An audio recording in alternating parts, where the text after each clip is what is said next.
¿Cuál creéis que es la auténtica seña de identidad de su cine? ¿Cuál diríais que es? Pues yo diría el humor. O sea, una vez que he podido ver toda la filmografía, los trabajos previos, etcétera, etcétera, el humor inglés.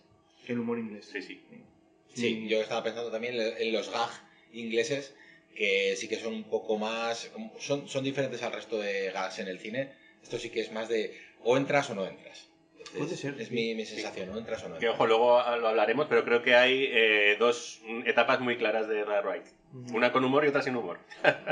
Pero creo que el inicio de él... Quedan pozos, además. Sí, quedan pozos, pero ya en la de la última noche del Soho, por ejemplo, que es la última, muy poquito de eso. Es que es otro género, es que se ha ido diametralmente... Bueno, Claro, pero que eso no lo habría hecho al inicio, quiero decir. Claro.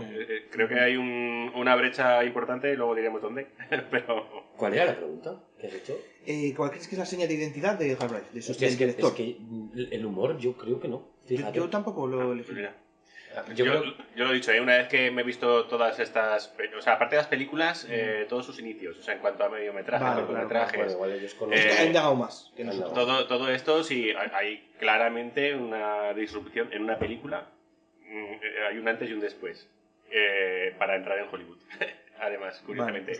Y romper con ese pasado de humor inglés, que es muy particular, ¿no?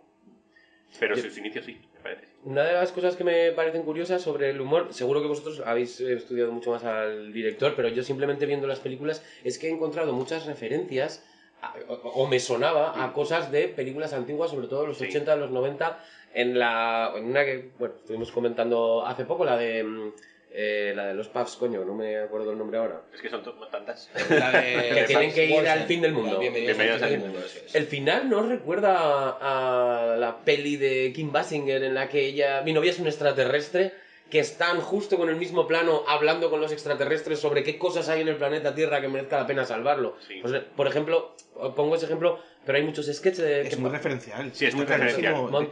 Entonces, claro, yo no podría... por eso no diría que el humor en concreto... No. O sea, lo tengo más visto. Sin embargo, lo que sí que diría, respondiendo a la pregunta, es la manera de manejar las transiciones entre una escena y otra. Sí, eso es Para mí es muy peculiar el hecho de tratar de acortar el paso de una escena a otra lo máximo posible. Yo no sé si es una cosa de él, o creo que en una entrevista hablaba de que a él le aburría muchísimo cuando veía las pelis de Hollywood. Claro. La típica escena en la que nos montamos en el coche y vemos el coche que pasa por el puente de... Sí, lo graban con helicóptero, ponen música y ya va de una ciudad a otra. Y luego hay una escena de la casa y el coche que llega y tal. Entonces él decía, si eso te lo puedes quitar en medio segundo, pues mejor que mejor. Y lo dinamizas. Y claro, además cuentas una historia. Elipsis muy rápidas que luego concretamente... Hay ejemplos muy concretos que iremos viendo luego. Pero no son baladí, porque además es que te cuenta algo. Cuando va, por ejemplo, Nicolás... Nos estamos adelantando un poco, no pasa nada.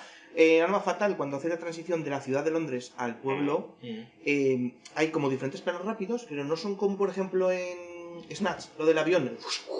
Son diferentes medios de transporte y muy gracioso. Pero aquí te está enseñando cómo la cobertura va bajando, cómo cada vez está más solo en los vagones. O sea, es que además de ser dinámico, te cuenta una historia. Te aporta la información que tiene que aportarte. En Londres no está lloviendo y hay una tormenta de horrible. Es como muy... Sí, los taxis, no sé si eso te das cuenta. El taxímetro. El cartel del taxi es distinto en dos planos porque no es en cada ciudad. Pues esos detalles... ¿Que se habrán copiado luego para Snatch o es antes? No, o sea, ¿se habrán referenciado? Es anterior. Sí. Muy de referencias Edgar Wright. Edgar Wright es muy de referencia. Sí, en la segunda señal sería esa. Pero no lo he dicho porque hay muchos directores que son referenciales. O que era el otro que habíais dicho, o sea, lo de las transiciones, no es nuevo. Pero sí que él bebe mucho, creo, de los Monty Python, sobre todo. Sí, bueno. Tiene mucho humor de slapstick se llama, ¿cómo se dice? Slapstick, eso no sale.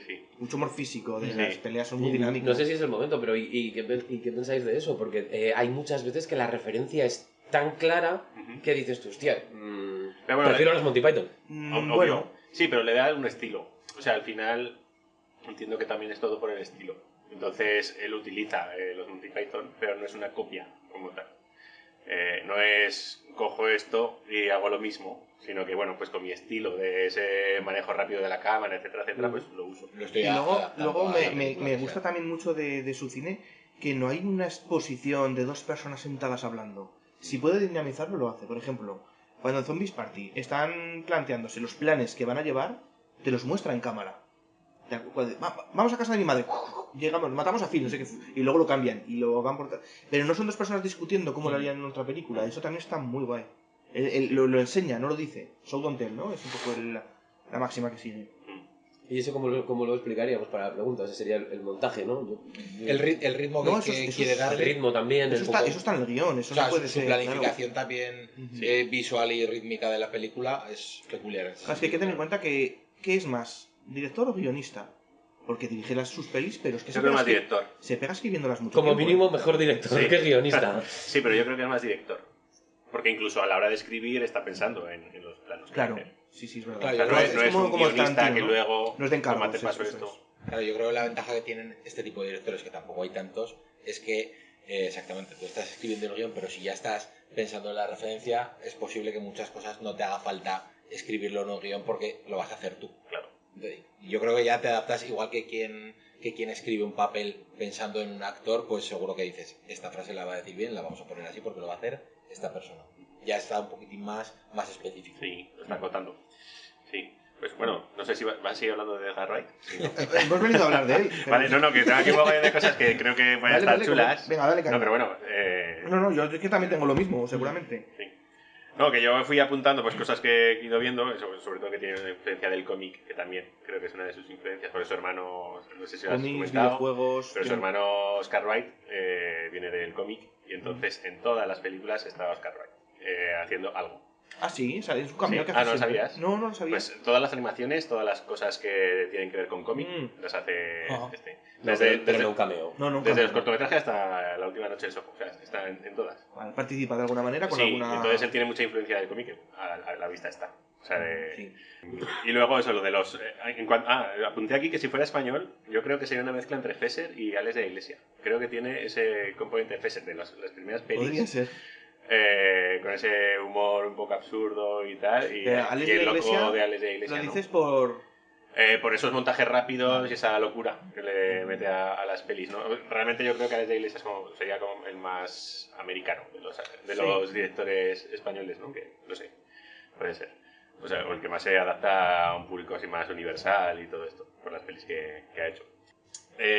Había puesto aquí de eso que me recuerda en estilo, en cuanto a los estilos y todo esto que habíamos hablado, pues a otros directores, por eso no lo había nombrado. A Michel Gondry me recuerda mucho, a Charlie Kaufman, o sea, ese tipo de directores, a Wes Anderson en algún momento, o el propio Fesser, tal, Guy Ritchie. Quiero decir que al final hay como una amalgama ahí de directores que hacen muchas referencias a otras pelis, tienen un estilo como muy particular. Tiene mucha... Y yo lo metería ahí, en ese grupete también. Tiene muchas referentes, ¿no? Yo encontré alguna lista de los referentes que se le han estudiado y se le ven. Por ejemplo, tiene mucho de Sam Raimi también, de esos montajes dinámicos que tiene. Me gusta mucho, una de sus pelis favoritas es Evil Death. Evil Death, eso es, que lo dice, sí. Y luego que me recordaba, pero esto es una cosa mía, o sea, que me recordaba mucho a Leone y la complacencia que tiene el público con él. O sea, Leone, en algunas entrevistas se le han dicho que montadores y gente que ha trabajado con Leone, que era el único al que le aguantaban planos de 20 segundos de una mirada y tal, y el público eso lo aceptaba, con otros directores no, era como, venga tío, pero a Leone todos esos planos se lo aguantaban, y yo creo que a Edgar Wright pasa un poco lo mismo. O sea, que esos montajes rápidos, esa manera de... Al final, las formas le ganan muchas veces al contenido. Al contenido, pero bueno, a él se lo aguantan, ¿no? Pues igual pues porque Zombies Party, que fue la primera, pues entró muy bien y tal. Aunque bueno, al principio yo creo que es una película que no vio nadie en el cine. Sí. Por lo menos aquí, ¿no? Sí, me estoy adelantando, pero trabajaba entonces yo en los cines y me acuerdo porque sí, las películas se estrenan un viernes y aguantan hasta el jueves siguiente, mínimo. O sea, tienes esa semana, los estrenos son los viernes. Pues yo recuerdo en los cines Aragón, eran los de la calle San Miguel, eran los cines Aragón, ¿verdad? No, Goya. Puede ser, Goya. Pues en los Goya, que eran salas. ¿Es que tienes que ir? Sí, Goya. Pues había 4 salas, recuerdo que estaba ahí el afiche un viernes, sería, y el martes ya no estaba. O sea, no había llegado a la semana de exhibición. Qué pena, ¿eh? El martes ya la habían quitado. Porque me chocaba, me acuerdo porque me chocaba el cartel, que estaban todos ahí en el ascensor, ahí o en las puertas, no sé lo que es. Estaban todos ahí chafados. Y claro, me quedé con la imagen y lo dicho, es que no duró una semana. Dije, o sea, pasé por ahí el martes y dije, hostia, ya no está esta película. O sea, me chocó muchísimo, o sea, que no duró nada en los cines. Para que luego tuvo mucho recorrido, ¿no? Sí, se ha convertido un poco de culto, más a posteriori de tal vez del estreno en cines. ¿Esa en concreto? Sí. Es muy de culto. Bueno, un poco todo su cine se ha convertido un poco en cine. Yo creo que Scott Pilgrim es como especial, ¿no? En ese sentido, es como más distinta. Sí, pero claro, yo vería ahí que es más distinta, porque realmente lo es, pero no es tan de culto. Yo creo que de culto son... Sí, la conoce más gente, Scott Pilgrim, igual que Baby Driver. Igual son más desconocidas la trilogía del Corneto. Igual, por eso tiene un poco ese matiz. No obstante, yo estoy de acuerdo con Quique en el tema de que a mí él, por ejemplo, como guionista quizás no lo destacaría, ¿no? Pero sin embargo la amalgama que hace con las transiciones, con el ritmo y tal, te ayuda a que, no sé si porque ves algo diferente o porque no estás acostumbrado, no lo sé, pero te atrapa un poco, ¿no? Claro, yo creo que es por eso, o sea, por esas influencias que tiene él de pues, el humor de los Python, que no era dinámico. El cómic, si ha bebido porque su hermano pues, ha trabajado en cómic o sigue haciendo cómic. Pero bueno, esa influencia de cómic la tiene y se ve claramente en las pelis. En fin, tiene varias cosas que hace que ese dinamismo le salga solo. Y claro, es muy fácil de ver. Las pelis de Edgar Wright es muy complicado que te aburran. Porque incluso hay películas, luego lo hablaremos, ¿no? Pero yo creo que la más redonda para mí es la de Shaun of the Dead. Pero el resto siempre hay partes en las que el ritmo baja. Pero aún así te las comes bien. O sea, porque es como, bueno, pues con este dinamismo que estamos diciendo, pues bueno, son películas que entran bien. Entonces yo creo que es un poco por todo esto que está pasando. Sí, luego lo hablaremos, pero yo ya voy a sembrar que Baby Driver no la puedo soportar. Es que es mala de cojones. Pues dentro de un rato discutiremos. Sí, bueno, vamos, sí. ¿Vale? A ver, tengo que reconocer que es que las 2 veces que lo he intentado no he pasado de 15 minutos. Bueno, esto es adelantarse y además. Perdón, un poco de raro, porque es para echar mierda. Ya hablaremos. Luego echamos mierda no. Sacaremos ya haremos una segunda parte en la que critiquemos. No, pero que no era. No, se puede criticar, pero sí, pero que no era para criticar, pero como estaba un poco diciendo lo que ha dicho él, ¿no? Pero que sin embargo en esa, por muchísimo ritmo y a mí me ha costado comérmela, sin más. Vale. Sí. Venga, bueno, y ya lo último, ya antes de nada, es que los personajes, que a mí me parece que en todos prácticamente utiliza siempre el mismo personaje y funciona siempre bien, porque son personajes incomprendidos y que son muy identificables con el espectador. O sea, en todas las películas, al final, con el perdedor siempre te vas a identificar. Son antihéroes, ¿no? Antihéroes. Todos tienen problemas como emocionales, ¿no? Sí, de tener que madurar, claro, de madurez. Son personajes muy fáciles de que al espectador le entre. Claro. Incluso eso, Baby Driver, que son personajes que te sacan un poco, por un niño conduciendo, ¿no? Pero al final, pues bueno, pues está ayudando al padre adoptivo, que es que el hombre es mudo y tal. Entonces, al final siempre te ponen componentes pues para que ese personaje te entre de alguna manera cercanía te con genere él, claro. cercanía, sí.